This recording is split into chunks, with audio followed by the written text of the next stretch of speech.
Good afternoon, Jets Nation. Welcome to the Jew Jet Show. And the New York Jets had a top 5 defense this season, but we can definitely make it better. So here's an early look to how the New York Jets can do exactly that. Starting off with the defensive line, the New York Jets are going to have to do some work in that department, starting off with extending Quinnen Williams. I mean, Q was an absolute beast for the New York Jets this season, was an all-pro, he was a pro bowler, had 12 sacks, which is second most from all defensive tackles. I mean, Quinnen Williams was just an absolute beast. And apparently he wants to be the second highest paid defensive tackle in the NFL.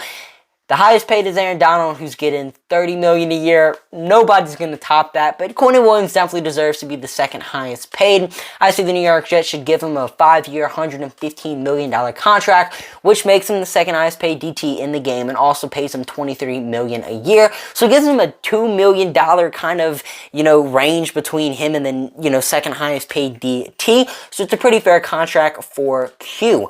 The New York Jets also need to find somebody to play alongside him, because all three of our interior defensive linemen on the roster, except for Quinnen Williams, are set to hit free agency this off-season. Now, I would really like the New York Jets to go out and sign just one of the premier run stuffers in the game, someone like Dalvin Tomlinson or David Onyemata.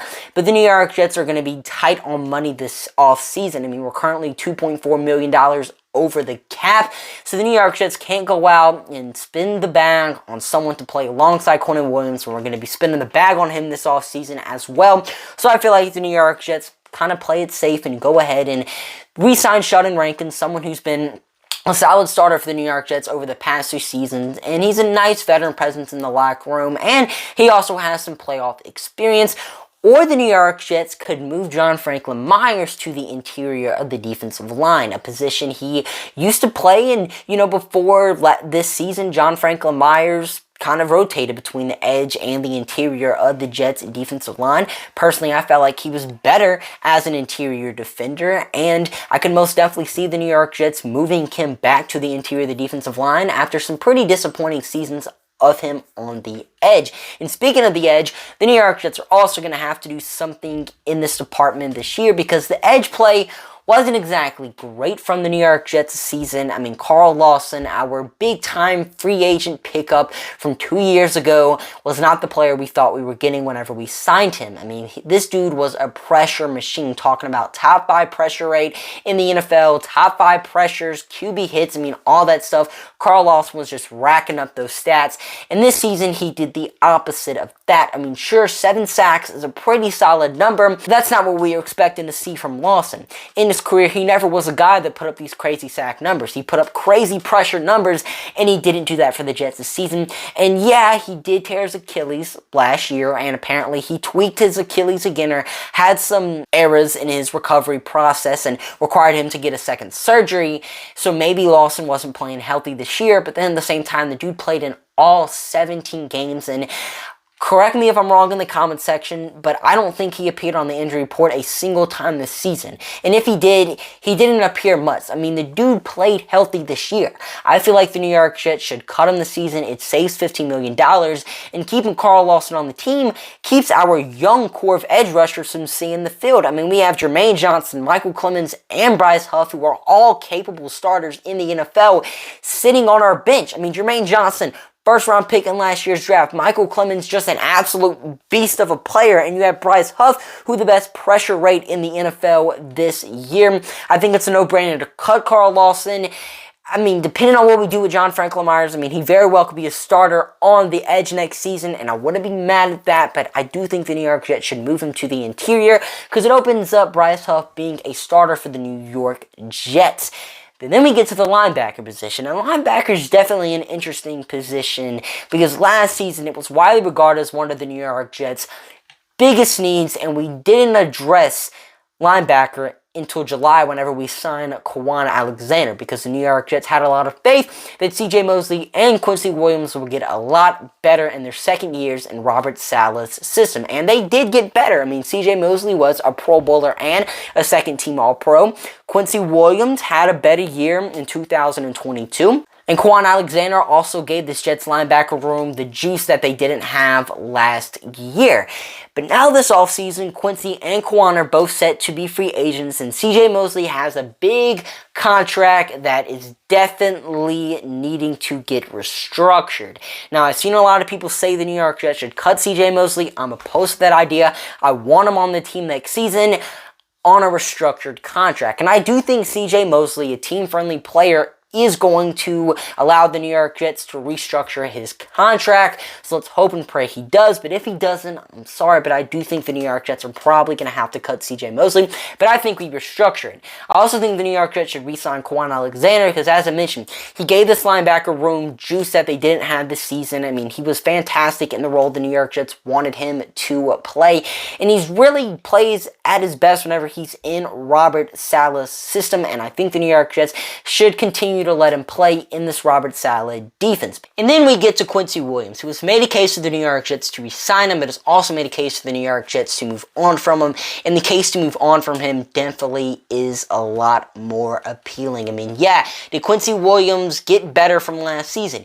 He did. And could he potentially be a better player in 2023? For sure, but he's not that good in coverage, and he has a lot of missed tackles. He has a lot of great tackles, a lot of highlight reel plays, but he's just not consistent enough to be the linebacker the New York Jets need, which is why we should go out, get a proven player or an intriguing draft prospect. Some guys I like in free agency are TJ Edwards from the Philadelphia Eagles, who had a career year and was a top 5 linebacker in the NFL this season. Levante David, one of the best linebackers in the NFL over the last decade and the 3 years in 2020. And you also have Tremaine Edmonds, who's also played like a top 10 linebacker in the NFL during his time with the Buffalo Bills. And also, pulling strengths from one of your division rivals is always a great thing. Or you can look to the draft. Plenty of great draft prospects as well. You got Drew Stanners from Arkansas, Noah Sewell from Oregon, Jack Campbell, who won the award for the best linebacker in the country this year for the Iowa Hawkeyes, and also was the best player on the best defense in the country. And you got Henry To'oTo'o from Alabama. Definitely feel like the New York Jets should add one of those guys in either free agency or the draft. And then you get to the biggest need on the defensive side of things, and arguably the biggest need on the New York Jets outside of quarterback, safety. I mean, we didn't really address it last offseason like I hoped the New York Jets would. We did sign Jordan Whitehead, but he was really the only acquisition the New York Jets made in the safety market last offseason. And Jordan Whitehead was a major disappointment for the Jets this year. There's also been talk of the New York Jets potentially getting rid of Jordan Whitehead this offseason, which I would not be opposed of. He saves us $10 million if we do that, but personally I feel like Joe Douglas hangs on to him for some reason. I don't know why. Just have a feeling that Joe Douglas hangs on to Jordan Whitehead. But we're going to need to address the safety position, cutting Whitehead or not. So here's some guys the New York Jets could potentially grab. Free agency, we have C.J. Gardner-Johnson from the Philadelphia Eagles. Led the NFL in interceptions this season, or was tied for the most with a bunch of other players. You got Jesse Bates, a top 5 safety in the NFL, who just had a career high in interceptions this season. Jordan Poyer, All-Pro in 2021, and just a solid safety. And then you got the wild card, Julian Love, who just had a career year for the Giants this season. But before this year, really hasn't done much in the NFL.